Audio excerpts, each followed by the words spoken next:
जय श्री कृष्ण। प्रिय भक्तों, आज हम सुना रहे हैं वैशाख मास महात्म्य कथा का अगला अध्याय। जिस किसी ने भी इसके पहले के अध्याय नहीं सुने हैं वे जाकर अवश्य सुने। उनकी लिंक डिस्क्रिप्शन में दे दी गई है और वैशाख कथा की प्लेलिस्ट भी तैयार है, आप वहां से भी सुन सकते हैं। आइए अब सुनते हैं वैशाख महात्म्य का 5वां अध्याय। तो सभी प्रेम से कहिए श्री विष्णु भगवान की जय, श्री राधा कृष्ण भगवान की जय। महर्षि नारद ने कहा, वैशाख मास किस प्रकार सभी धर्मों, तपों, सभी मासों एवं दानों से भी अधिक महत्व का है, उसे मैं कहता हूँ। हे महाराज, एकाग्र चित्त होकर सुनो। कल्प के अंत में देवों के राजा शेषनाग पर सोने वाले महाप्रभु विष्णु भगवान अपनी योग माया एवं विभूतियों से अपने विस्तृत अनेक रूपत्व को एक रूप में लाकर समस्त संसार को अपनी कोख में रखकर प्रलय समुद्र में सो गए। तत्पश्चात एक क्षण के बाद वेदों द्वारा जगाए जाने पर दयानिधि भगवान विष्णु ने अपने कोख में रखा हुआ जो जीवों का समूह है उसकी रक्षा की। अपने अपने कर्मों को पाने के लिए, सृष्टि करने योग्यों की सृष्टि करने के लिए मन जमाया। तब उनकी नाभि से समस्त भुवनों का आश्रय सोने का कमल पैदा हुआ। उससे भगवान विष्णु ने विराट पुरुष नामक ब्रह्मा को उत्पन्न किया। उनमें प्रभु ने 14 भुवनों का निर्माण किया। भिन्न भिन्न कर्मों के अनुसार बहुत से विभिन्न प्राणी समुदायों को उत्पन्न किया। त्रिगुणा प्रकृति को तथा मर्यादा एवं स्वामियों को उत्पन्न किया। तदनंतर वर्णों एवं उनके आश्रमों के विभागों को तथा धर्म की व्यापकता को स्थापित किया।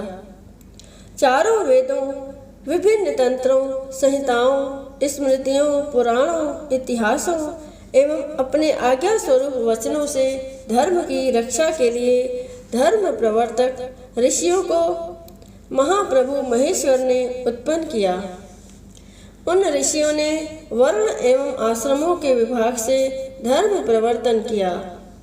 प्रजा वर्ग ने अपने अपने वर्ण के अनुसार योग्य एवं भगवान विष्णु को संतुष्ट करने वाले धर्मों पर विश्वास किया। सदा सबके हृदय में रहने वाले अविनाशी महाप्रभु परमेश्वर उन प्रवर्तित धर्मों एवं स्वाश्रयी भूत प्रजाओं को देखने के लिए एवं भय दिखलाने के लिए परीक्षा की दृष्टि से प्रत्यक्ष रूप में साक्षात आकर यह चिंता करने लगे कि वह कौन सा समय है जब प्रजा हितकारी समस्त धर्मों को करती है। हे राजन, प्रभु ने इस प्रकार की चिंता करते हुए यह निश्चय किया कि वर्षा काल की सृष्टि मैंने की है, किंतु इसमें यह प्रजा दुखी रहती है और कीचड़ आदि से उद्विग्न रहने के कारण संपूर्ण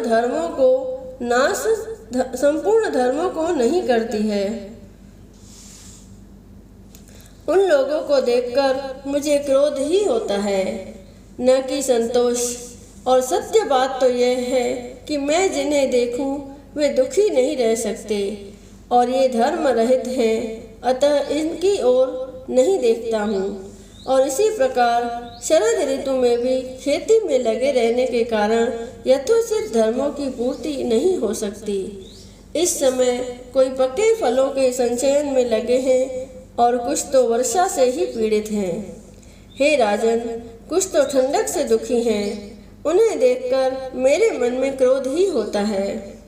इस विपरीत दशा को देखकर मुझे संतोष नहीं होता है। हेमंत काल आने पर लोग प्रातः उठना नहीं चाहते। प्रातः सूर्योदय हो जाने पर इन्हें उठे हुए न देखकर मुझे क्रोध आता है। उसी प्रकार यह प्रजा वर्ग शिशिर काल में भी प्रातः काल शीत से पीड़ित रहता है और शीघ्रता पूर्वक निरंतर पके हुए फलों के लेने में लगा रहेगा। वे ठंडक से दुखी होकर प्रातः काल उठना नहीं चाहते, अतः उनका कर्म लोप हो जाता है। जिसकी जिसकी की पूर्ति नहीं हो सकती। प्रतीक्षा करने का यह समय नहीं है। इस बात की चिंता करते हुए व्यापक महाप्रभु ने सभी आपत्तियों को दूर करने में समर्थ बसंत ऋतु को माना। स्नान, दान, यज्ञ, अन्य क्रियाएं, भोग एवं अनेकानेक धर्मों के करने कराने में यही ऋतु अनुकूल जचता है। इसमें संदेह नहीं है कि इस ऋतु में प्राणियों को बिना परिश्रम के ही सभी वस्तुएं प्राप्त हो जाती हैं और भगवान विष्णु के आश्रयभूत देहधारियों को जिस कृषि द्रव्य से संतोष हो वही धर्म का साधन है। बसंत ऋतु में सभी द्रव्य प्राणियों को सुख देने वाले होते हैं। सभी प्रकार के दान के योग्य, कर्म के योग्य तथा भोग के योग्य, निर्धनों, पंगुओं, बधिरों, अनेक कष्टों से पीड़ित एवं महात्माओं को निसंदेह ही जल आदि सभी द्रव्य सुलभ हो जाते हैं। मेरे प्रिय सज्जन लोग इन द्रव्यों से अपने कल्याण के लिए धर्म करते हैं। उनके पुत्र, पुष्प, फल, मूल, शाक तथा प्रिय वाणियों से एवं माला, पान, चंदन आदि से तथा पाद्य, अर्घ्य, आचमनीय आदि से और विनय से मैं वर देता हूँ। इस प्रकार विचार पूर्वक कहते हुए भगवान विष्णु लक्ष्मी के साथ अपने धाम को चल दिए। सभी ओर विकसित फूलों से भरे हुए वनों को देखते हुए एवं हृष्ट पुष्ट व्यक्तियों से भरपूर मतवाले, भौरे तथा पक्षियों से गुंजायमान और आश्रमों, घरों तथा वन एवं ग्राम निवासियों, उनके रम्य प्रांगणों, उद्यानों तथा स्थलों को लक्ष्मी को दिखलाते हुए बड़े बड़े देवताओं के सहित तथा सिद्ध, चारण, गंधर्व, किन्नर, उर्ग, राक्षस आदि सभी से स्तुति किए जाते हुए वर्णाश्रम निवासियों के घरों में गए और वहाँ ही लक्ष्मी और देवताओं के सहित मीन राशि से लेकर कर्क राशि तक रहकर तथा पूजा करने वाले एवं न करने वाले पुरुषों को भली भांति देखकर और उनमें धर्म वालों के अभिलषित मनोरथों को दिया। उन्मत्त पुरुषों को नहीं सहते, उनकी आयु एवं धन आदि हर लेते हैं। आदि यदि वैशाख मास में परमात्मा की पूजा करता है और उसमें भी प्रधानतया चल मूर्ति साधुओं की, जिनमें कि प्रभु स्वयं साक्षात वास करते हैं, अन्य मासों में नहीं किए गए कर्मों के लोप को सह लेते हैं। जिस प्रकार देश में आए हुए राजा को देखकर देश की प्रजा यदि उसके लिए विनय पूर्वक बहुमूल्य उपहारों को भेंट के रूप में देती है, तो प्रजाओं के परिणाम व स्वरूप की न्यूनता व परिपूर्णता से राजा उनकी न्यूनता अथवा परिपूर्णता जानता है और संतुष्ट हो जाता है और उनकी अभिलषित वस्तुओं को भी अवश्य ही दे देता है। उस समय जो पूजा नहीं करते उन्हें दंड भी देता है। उसी प्रकार भगवान विष्णु भी माधव प्रिय वैशाख मास में अपने आत्मियों जो कि पूजा करते हैं उन पुरुषों को अभिलषित मनोरथ पूरा करते हैं और न करने वालों का धन आदि निश्चय ही हर लेते हैं। देवों के देव, धनुर्धारी, धर्म संरक्षक महाविष्णु भगवान का परीक्षा काल ही यह है। इसीलिए यह वैशाख मास निसंदेह सभी मासों में श्रेष्ठ है। इति श्री स्कंद पुराण वैशाख महात्म्य में नारद एवं अम्बरीश के संवाद में वैशाख मास श्रेष्ठतम निरूपण नामक 5वां अध्याय समाप्त हुआ। बोलिए श्री विष्णु भगवान की जय। प्रिय भक्तों, आज मैं आपको वैशाख मास में सुनी जाने वाली बहुत ही दुर्लभ और पुण्य देने वाली राजा महिरथ की कथा सुनाने जा रही हूँ। तो प्रेम से कहिए विष्णु भगवान की जय। यमराज कहते हैं, ब्राह्मण, पूर्व काल की बात है, महिरथ नाम से विख्यात एक राजा थे। उन्हें अपने पूर्व जन्म के पुण्यों के फलस्वरूप प्रचुर ऐश्वर्य और संपत्ति प्राप्त हुई थी, परंतु राजा राज्य लक्ष्मी का सारा भार मंत्री पर रखकर स्वयं विषय भोग में आसक्त हो रहे थे। वे न प्रजा की ओर दृष्टि डालते थे और न धन की ओर। धर्म और अर्थ का काम भी कभी नहीं देखते थे। उनकी वाणी तथा उनका मन कामिनियों की क्रीड़ा में ही आसक्त था। राजा के पुरोहित का नाम कश्यप था। जब राजा को विषयों में रमते हुए बहुत दिन व्यतीत हो गए, तब पुरोहित ने मन में विचार किया, जो गुरु मोहवश राजा को अधर्म से नहीं रोकता, वह भी उसके पाप का भागी होता है। यदि समझाने पर भी राजा अपने पुरोहित के वचनों की अवहेलना करता है, तो पुरोहित निर्दोष हो जाता है। उस दशा में राजा ही सारे दोषों का भागी होता है। कश्यप बोले, राजन, मैं तुम्हारा गुरु हूँ, अतः धर्म और अर्थ से युक्त मेरे वचनों को सुनो। राजा के लिए यही सबसे बड़ा धर्म है कि वह गुरु की आज्ञा में रहे। गुरु की आज्ञा का अंशिक पालन भी राजाओं की आयु, लक्ष्मी तथा सौख्य को बढ़ाने वाला है। तुमने दान के द्वारा कभी ब्राह्मणों को तृप्त नहीं किया, भगवान श्री विष्णु की आराधना नहीं की, कोई तप, तपस्या तथा तीर्थ भी नहीं किया। महाराज, कितने खेद की बात है कि तुमने काम के अधीन होकर कभी भगवान के नाम का स्मरण नहीं किया, अबलाओं की संगत में पड़कर विद्वानों की संगति नहीं की। जिसका मन स्त्रियों ने हर लिया, उसे अपनी विद्या, तपस्या, त्याग, नीति तथा विवेकशील चित्त से क्या लाभ हुआ। एकमात्र धर्म ही सबसे महान और श्रेष्ठ है, जो मृत्यु के बाद भी साथ जाता है। शरीर के उपभोग में आने वाली अन्य जितनी वस्तुएं हैं, वे सब यही नष्ट हो जाती हैं। धर्म की सहायता से ही मनुष्य दुर्गति से पार होता है। राजेंद्र, क्या तुम नहीं जानते, मनुष्यों के जीवन का विलास जल की उताल तरंगों के समान चंचल एवं अनित्य है, जिनके लिए विनय ही पगड़ी और मुकुट है, सत्य और धर्म ही कुंडल है तथा त्याग ही कंगन है। उन्हें जड़ आभूषणों की क्या आवश्यकता है। मनुष्य के निर्जीव शरीर को काठ और ढेले के समान पृथ्वी पर फेंक उसके बंधु बांधव मुंह फेर कर चल देते हैं। केवल धर्म ही उसके पीछे पीछे जाता है। सब कुछ जा रहा है, आयु प्रतिदिन क्षीण हो रही है तथा यह जीवन भी लुप्त होता जा रहा है। ऐसी अवस्था में भी तुम उठकर भागते क्यों नहीं। स्त्री पुरुष आदि, कुटुंब, शरीर तथा द्रव्य संग्रह, ये सब पराये हैं, अनित्य हैं, किंतु पुण्य और पाप अपने हैं। जब एक दिन सब कुछ छोड़कर तुम्हें व्यवस्था पूर्वक जाना ही है, तो तुम अनर्थ में फंसकर अपने धर्म का अनुष्ठान क्यों नहीं करते। मरने के बाद उस दुर्गम पथ पर अकेले कैसे जा सकोगे, जहाँ न ठहरने के लिए स्थान, न खाने योग्य अन्न, न पानी, न राह खर्च और न राह बताने वाला कोई गुरु ही है। यहाँ से प्रस्थान करने के बाद तुम्हारे पीछे कुछ भी नहीं जाएगा, केवल पाप और पुण्य जाते समय तुम्हारे पीछे पीछे जाएंगे। अतः तुम आलस्य छोड़कर वेदों तथा स्मृतियों में बताए हुए देश और कुल के अनुरूप हितकारक कर्म का अनुष्ठान करो। धर्म मूलक सदाचार का सेवन करो। अर्थ और काम भी यदि धर्म से रहित हो, तो उनका परित्याग कर देना चाहिए।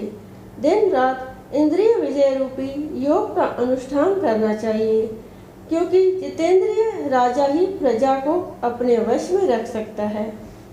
लक्ष्मी अत्यंत प्रगल्भ रमणी के कटाक्ष के समान चंचल होती है।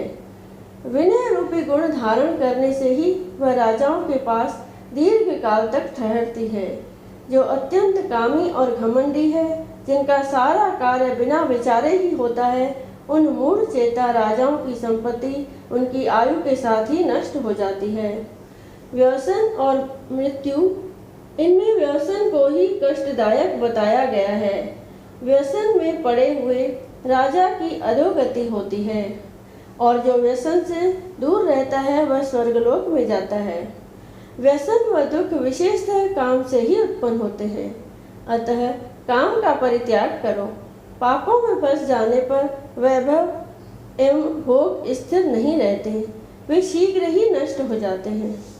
चलते रुकते जागते और सोते समय भी जिसका चित्त विचार में संलग्न नहीं रहता वह जीते जी मरे तुल्य है। विद्वान पुरुष विषय चिंता छोड़कर समतापूर्ण स्थिर एवं व्यवहारिक मुक्ति से परमार्थ का साधन करते हैं। जीव का चित्त बालक की भांति चपल होता है, अतः उससे बलपूर्वक काम लेना चाहिए। राजन, धर्म के तत्वदर्शी वृद्ध पुरुषों की बुद्धि का सहारा ले पराबुद्धि के द्वारा अपने कुपथगामी चित्त को वश में करना चाहिए। लौकिक धर्म मित्र भाई बंधु हाथ पैरों का चलाना, देशांतर में जाना, शरीर से क्लेश उठाना तथा तीर्थ के लिए यत्न करना आदि कोई भी परम पद प्राप्ति में सहायता नहीं कर सकते। केवल परमात्मा में मन लगाकर उनका नाम जप करने से ही उस पद की प्राप्ति होती है। इसलिए राजन, विद्वान पुरुष को उचित है कि वह विषयों में प्रवृत्त हुए चित्त को रोकने के लिए यत्न करे। यत्न से वह अवश्य ही वश में हो जाता है। यदि मनुष्य मोह में पड़ जाए, स्वयं विचार करने में असमर्थ हो जाए, तो उसे विद्वान सहृदयों के पास जाकर प्रश्न करना चाहिए। वे पूछने पर यथोचित कर्तव्य का उपदेश देते हैं। कल्याण की इच्छा रखने वाले को हर एक उपाय से काम और क्रोध का निग्रह करना चाहिए, क्योंकि ये दोनों कल्याण का विघात करने के लिए उद्यत रहते हैं। राजन, काम बड़ा बलवान है। वह शरीर के भीतर रहने वाला महान शत्रु है। श्रेय की अभिलाषा रखने वाले पुरुष को उसके अधीन नहीं बोलना चाहिए। अतः विधि पूर्वक पालन किया हुआ धर्म ही सबसे श्रेष्ठ है। इसीलिए तुम धैर्य धारण करके धर्म का ही आचरण करो। यह श्वास बड़ा चंचल है, जीवन उसी के अधीन है। ऐसी स्थिति में भी कौन मनुष्य धर्म के आचरण में विलंब करेगा। राजन, जो वृद्धावस्था को प्राप्त हो चुका है उसका चित्त भी इन निषिद्ध विषयों की ओर से नहीं हटता। हाय, यह कितनी शोक की बात है। पृथ्वीनाथ, इस काम के मोह में पड़कर तुम्हारी सारी उम्र व्यर्थ बीत गई। अब भी तो अपने हित साधनों में लगो। राजन, तुम्हारे लिए सर्वोत्तम हित की बात कहता हूँ, क्योंकि मैं तुम्हारा पुरोहित और तुम्हारे भले बुरे कर्मों का भागी हूँ। मुनीश्वरों ने ब्रह्मा हत्या, सुरापान, चोरी, गुरु पत्नी गमन आदि महापातक बताए हैं। उनमें से मनुष्यों द्वारा मन, वाणी और शरीर से भी किए हुए जो पाप हैं उन्हें वैशाख मास समाप्त कर देता है। जैसे सूर्य अंधकार का नाश करता है, उसी प्रकार वैशाख मास पाप रूपी महान अंधकार को सर्वथा नष्ट कर डालता है। इसीलिए तुम विधि पूर्वक वैशाख व्रत का पालन करो। राजन, मनुष्य वैशाख मास की विधि के अनुष्ठान द्वारा होने वाले पुण्य के प्रभाव से जन्म भर के किए हुए घोर पापों का परित्याग करके परम धाम को प्राप्त होता है। इसीलिए महाराज, तुम भी इस वैशाख मास में प्रातः स्नान करके विधि पूर्वक भगवान मधुसूदन की पूजा करो। जिस प्रकार कूटने छाँटने की क्रिया से चावल की भूसी छूट जाती है, मांजने से तांबे की कालिक मिट जाती है, उसी प्रकार शुभ कर्म का अनुष्ठान करने से पुरुष के अंतःकरण का मैल धुल जाता है। राजा ने कहा, सौम्य स्वभाव वाले गुरुदेव, आपने मुझे वह अमृत पिलाया जिसका आविर्भाव समुद्र में नहीं हुआ है। आपका वचन संसार रूपी रोग का निवारण तथा दुर्व्यसनों से मुक्त करने वाला द्रव्य भिन्न औषध है। आपने कृपा करके मुझे आज इस औषध का पान कराया है। विप्रवर, सत्पुरुषों का समागम मनुष्यों को हर्ष प्रदान करने वाला, उनके पाप को दूर भगाने वाला तथा जरा मृत्यु का अपहरण करने वाली संजीवनी बूटी है। इस पृथ्वी पर जो जो मनोरथ दुर्लभ माने गए हैं वे सब यहाँ साधु पुरुषों के संग से प्राप्त हो जाते हैं। जो पापों का अपहरण करने वाली सत्संग की गंगा में स्नान कर चुका है उसे दान, तीर्थ, सेवन, तपस्या तथा यज्ञ करने की क्या आवश्यकता है। प्रभु, आज के पहले मेरे मन में जो जो भाव उठते थे वे सब केवल काम सुख के प्रति लोभ उत्पन्न करने वाले थे, परंतु आज आपके दर्शन से तथा वचन सुनने से उनमें विपरीत भाव आ गया। मूर्ख मनुष्य एक जन्म के सुख के लिए हजारों जन्मों का सुख नष्ट करता है और विद्वान पुरुष एक जन्म से हजारों जन्म बना लेते हैं। हाय हाय हाय, कितने खेद की बात है कि मुझ मूर्ख ने अपने मन को सदा काम जनित रस के आस्वादन सुख में ही फंसाए रखने के कारण कभी कुछ भी आत्म कल्याण का कार्य नहीं किया। अहो, मेरे मन का कैसा मोह है जिससे मैंने स्त्रियों के फेर में पड़कर अपनी आत्मा को घोर विपत्ति में डाल दिया, जिसका भविष्य अत्यंत दुखमय है तथा जिससे पार पाना बहुत कठिन है। भगवान, आपने स्वतः संतुष्ट होकर अपनी वाणी से आज मुझे मेरी स्थिति का बोध करा दिया। अब उपदेश देकर मेरा उद्धार कीजिए। पूर्व जन्म में मैंने कोई पुण्य किया था जिससे आपने मुझे बोध कराया है। विशेषतः आपके चरणों की धूलि से आज मैं पवित्र हो गया। वक्ताओं में श्रेष्ठ, अब आप मुझे वैशाख मास की विधि बताइए। कश्यप जी बोले, राजन, बुद्धिमान पुरुष को चाहिए कि वह बिना पूछे अथवा अन्यायपूर्वक पूछने पर किसी को उपदेश न दे। लोक में जानते हुए भी जड़वत अनजान की भांति आचरण करे, परंतु विद्वानों, शिष्यों, पुत्रों तथा श्रद्धालु पुरुषों को उनके हित की बात कृपा पूर्वक बिना पूछे भी बतानी चाहिए।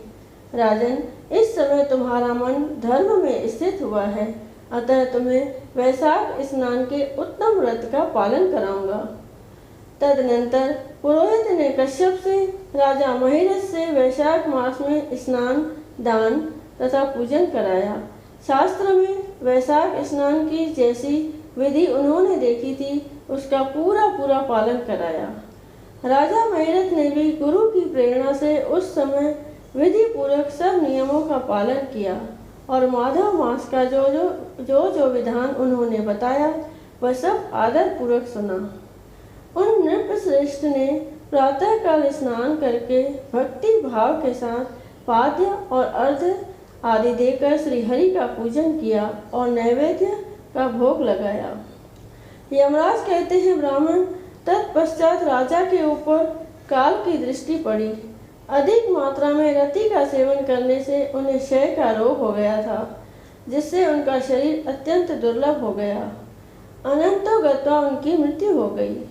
उस समय मेरे तथा भगवान विष्णु के दूत भी उन्हें लेने पहुँचे। विष्णु दूतों ने ये राजा धर्मात्मा है यो कहकर मेरे सेवकों को डांटा और स्वयं राजा को विमान पर बैठाकर वे वैकुंठ लोक में ले गए। वैशाख मास में प्रातःकाल स्नान करने से राजा का पातक नष्ट हो चुका था। भगवान विष्णु के दूत अत्यंत चतुर होते हैं। वे भगवान की आज्ञा के अनुसार राजा महिरथ को नरक मार्ग के निकट से ले चले। जाते जाते राजा ने नरक में पकाए जाने के कारण घोर चित्कार करने वाले नारकीय जीवों का आर्तनाद सुना।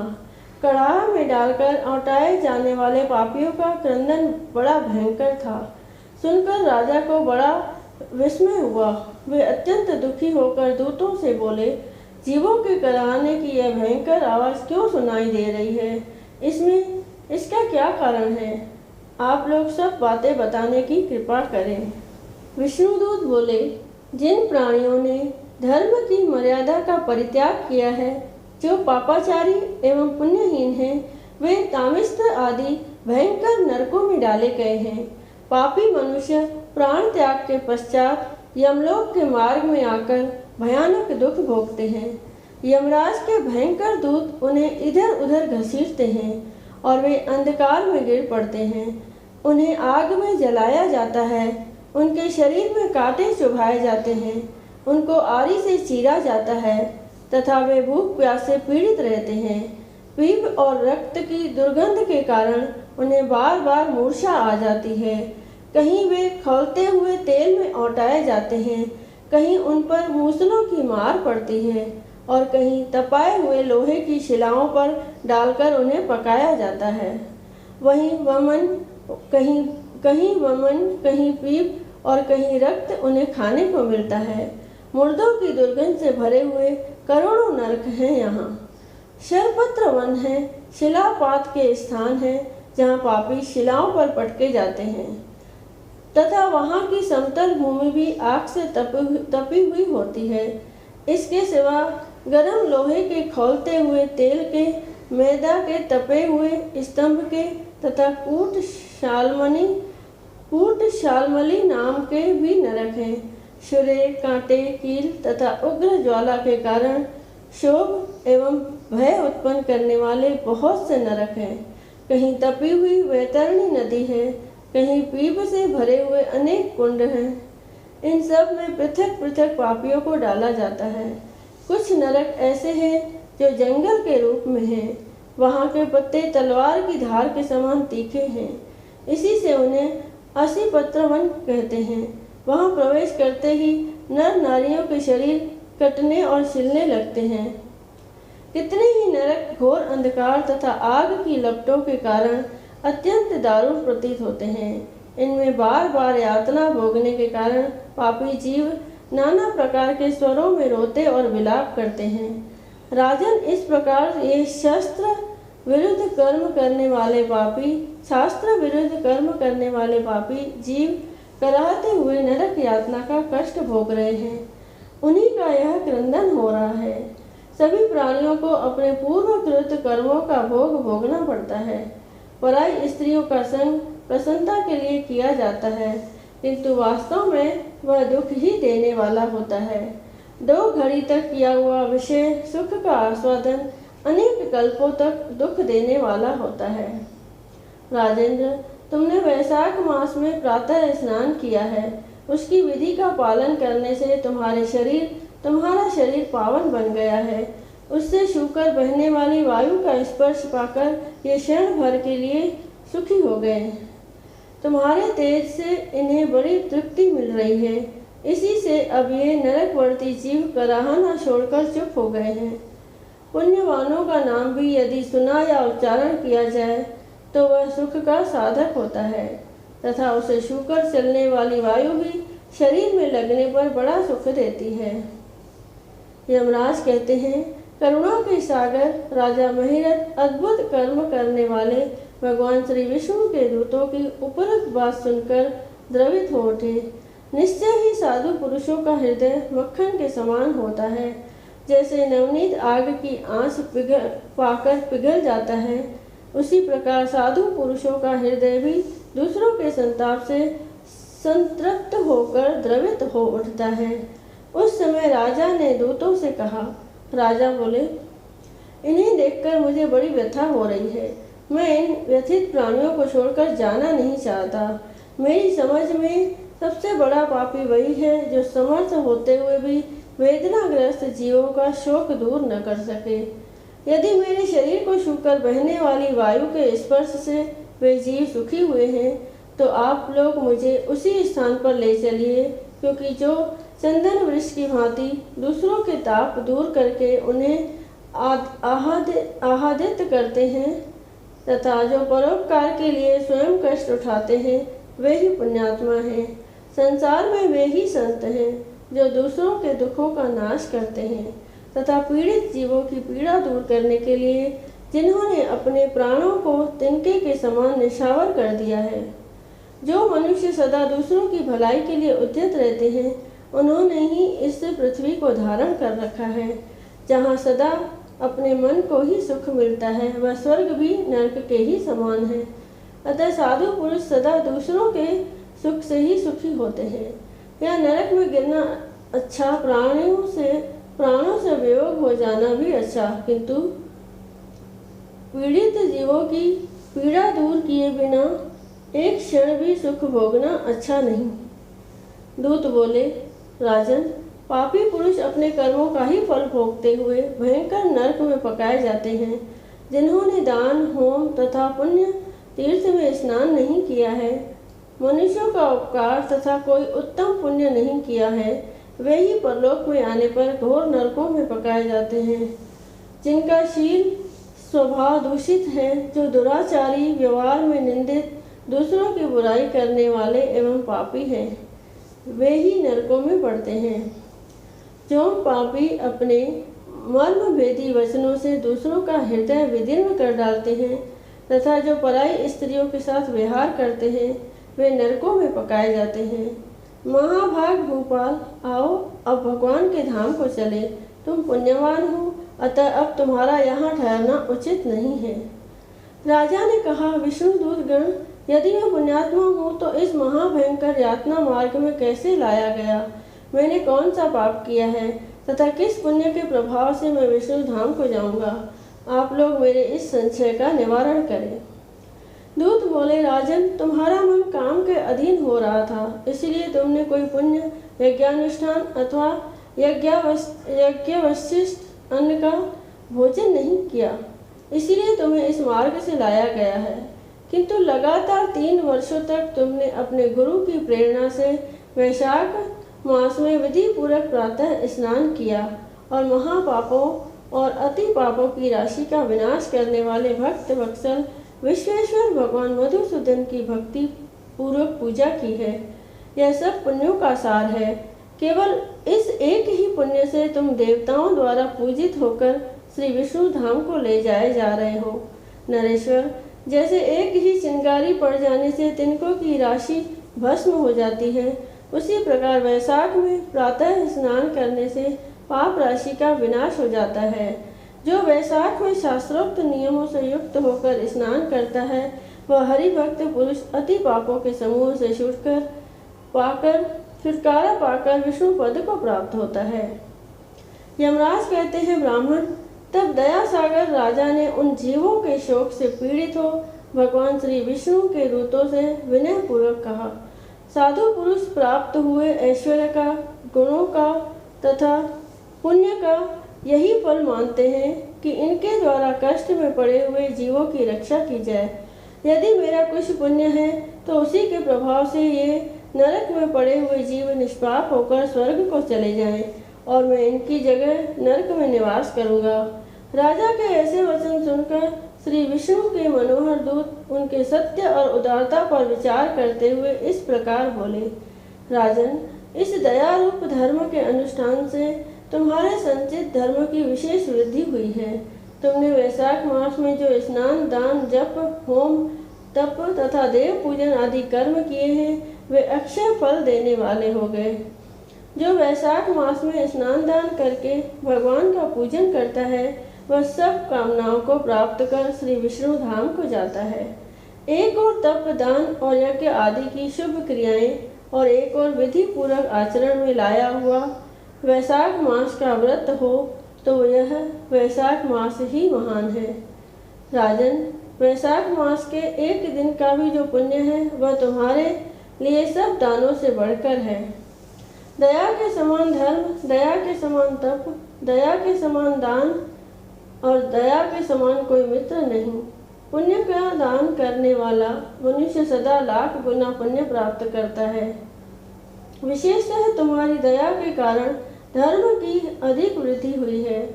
जो मनुष्य दुखित प्राणियों का दुख से उद्धार करता है, वही संसार में पुण्यात्मा है। उसे भगवान नारायण के अंश से उत्पन्न समझना चाहिए।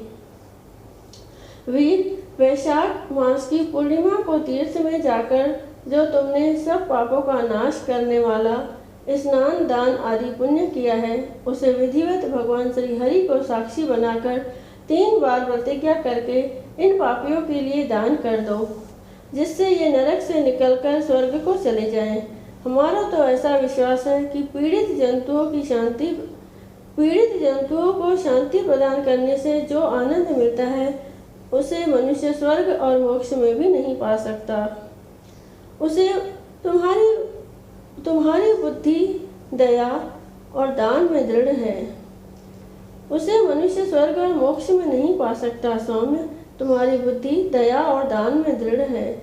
इसे देखकर हम लोगों को भी उत्साह होता है। राजन, यदि तुम्हें अच्छा जान पड़े तो बिना विलंब किए इन्हें वह पुण्य प्रदान करो जो नरक यातना के दुख को दग्ध करने वाला है। विष्णु दूतों के ये कहने पर दयालु राजा महिरथ ने भगवान गदाधर को साक्षी बनाकर 3 बार प्रतिज्ञा पूर्वक संकल्प करके उन पापियों के लिए अपना पुण्य अर्पण किया। वैशाख मास के एक दिन के ही पुण्य का दान करने पर वे सभी जीव यम यातना के दुख से मुक्त हो गए। फिर अत्यंत हर्ष में भरकर वे श्रेष्ठ विमान पर आरूढ़ हुए और राजा की प्रशंसा करते हुए उन्हें प्रणाम करके स्वर्ग को चले गए। इस दान से राजा को विशेष पुण्य की प्राप्ति हुई। मुनियों और देवताओं का समुदाय उनकी स्तुति करने लगा तथा वे जगदीश्वर श्री विष्णु के पार्षदों द्वारा अभिवंदित होकर उस परम पद को प्राप्त हुए जो बड़े बड़े योगियों के लिए भी दुर्लभ है। द्विजश्रेष्ठ, यह वैशाख मास और पूर्णिमा का कुछ महात्म्य यहाँ थोड़े में बतलाया गया है। यह धन, यश, आयु तथा परम कल्याण प्रदान करने वाला है। इतना ही नहीं, इससे स्वर्ग तथा लक्ष्मी की भी प्राप्ति होती है। यह प्रशंसनीय महात्म्य अंतःकरण को शुद्ध करने वाला है और पापों को धो डालने वाला है। माधव मास का यह महात्म्य भगवान माधव को अत्यंत प्रिय है।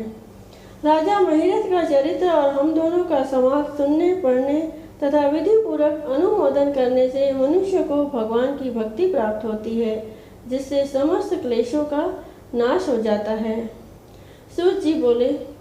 सूत जी कहते हैं, धर्मराज की यह बात सुनकर वह ब्राह्मण उन्हें प्रणाम करके चला गया। उसने भूतल पर प्रतिवर्ष स्वयं को वैशाख स्नान की विधि का पालन किया, दूसरों से भी कराया। यह ब्राह्मण और यम का संवाद मैंने आप लोगों से वैशाख मास के पुण्यमय स्नान के प्रसंग से सुनाया है। जो एकचित्त होकर वैशाख मास के महात्म्य का श्रवण करता है, वह सब पापों से मुक्त होकर विष्णु के परम पद को प्राप्त होता है। पद्य पुराण के अंतर्गत वैशाख स्नान महात्म्य संपूर्ण हुआ। बोलो विष्णु भगवान की जय, बोलो मधुसूदन भगवान की